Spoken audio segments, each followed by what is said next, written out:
एक बार भगवान विष्णु जी शेषनाग पर बैठे बैठे बोर हो गए और उन्होंने धरती पर घूमने का विचार मन में किया।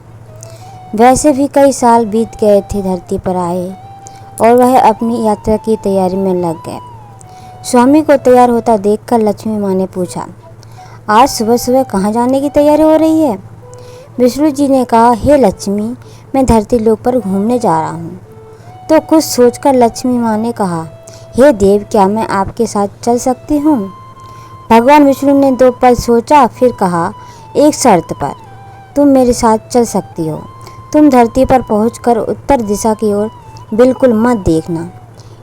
इसके साथ ही माता लक्ष्मी ने हाँ कह के अपनी बात मनवा ली और सुबह सुबह माँ लक्ष्मी और भगवान विष्णु धरती पर पहुंच गए। अभी सूर्य देवता निकल रहे थे। रात बरसात होकर हटी थी। चारों ओर हरियाली ही हरियाली थी।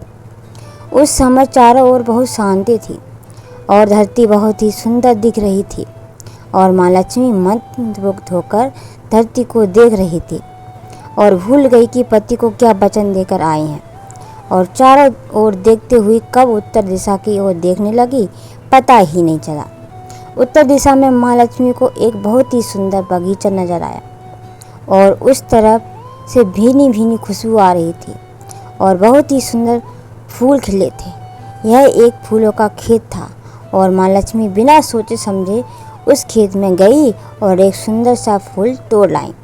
लेकिन यह क्या, जब माँ लक्ष्मी भगवान विष्णु के पास वापस आई तो भगवान विष्णु की आंखों में आंसू थे और भगवान विष्णु ने माँ लक्ष्मी को कहा कि कभी भी किसी से बिना पूछे उसका कुछ भी नहीं लेना चाहिए और साथ ही अपना वचन भी याद दिलाया। माँ लक्ष्मी को अपनी बात भूल का पता चला तो उन्होंने भगवान विष्णु से इस भूल की माफ़ी मांगी। तो भगवान विष्णु ने कहा कि जो भूल की है उसकी सज़ा तो तुम्हें ज़रूर मिलेगी।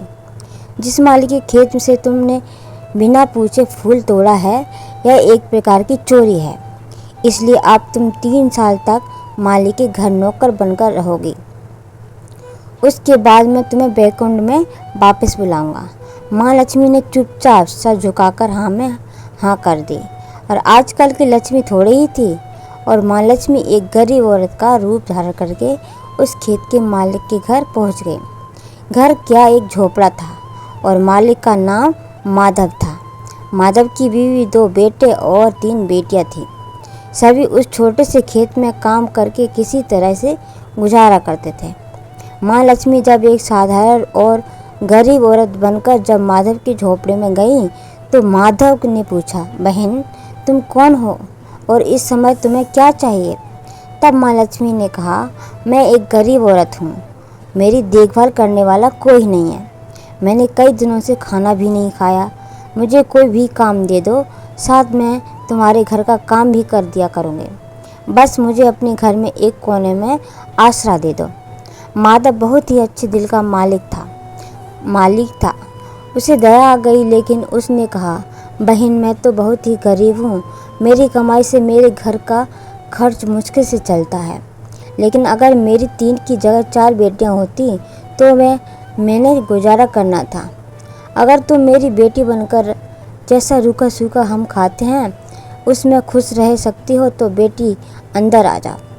माधव ने माँ लक्ष्मी को अपने झोपड़े में शरण दे दी और माँ लक्ष्मी 3 साल तक माधव के घर में नौकरानी बनकर रही। जिस दिन माँ लक्ष्मी माधव के घर आई उससे दूसरे ही दिन माधव को इतनी आमदनी हुई फूलों से कि शाम को एक गाय खरीद ली। फिर धीरे धीरे माधव ने काफ़ी ज़मीन खरीद ली और सब ने अच्छे अच्छे कपड़े भी बनवा लिए और फिर एक बड़ा पक्का घर भी बनवा लिया।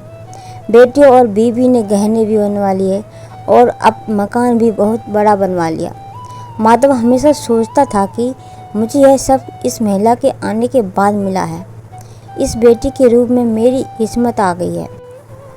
और अब 3 साल बीत गए थे, लेकिन माँ लक्ष्मी अब भी घर में और खेत में काम करती थी।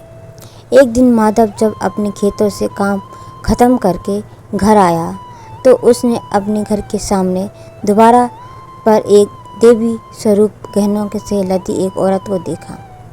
ध्यान से देखकर पहचान गया। अरे यह तो मेरी मुँह बोली चौथी बेटी यानी वह औरत है जो और पहचान गया कि यह तो माँ लक्ष्मी है। अब तक माधव का पूरा परिवार बाहर आ गया था और सब हैरान होकर माँ लक्ष्मी को देख रहे थे। माधव बोला, माँ हमें माफ़ कर दो, हमने तेरे से अनजाने में ही घर के खेत से काम करवाया है। हे माँ, यह कैसा अपराध हो गया। हे माँ, हम सबको माफ़ कर दे। अब माँ लक्ष्मी मुस्कुराई और बोली, हे माधव, तुम बहुत ही अच्छे और दयालु व्यक्ति हो। तुमने मुझे अपनी बेटी की तरह से रखा है, अपने परिवार के सदस्य की तरह से। इसके बदले मैं तुम्हें वरदान देती हूँ कि तुम्हारे पास कभी भी खुशियों की और धन की कमी नहीं होगी। तुम्हारे सारे सुख मिलेंगे जिसके तुम हकदार हो। और फिर माँ अपने स्वामी के द्वारा भेजे रथ पर बैठकर बैकुंठ चली गई। ये स्टोरी आपको कैसी लगी प्लीज़ कमेंट करके बताइए। अगर अच्छी लगी थोड़ी सी भी तो लाइक कीजिए एंड सब्सक्राइब कीजिए मेरे चैनल को। Thank you so much for watching. Bye.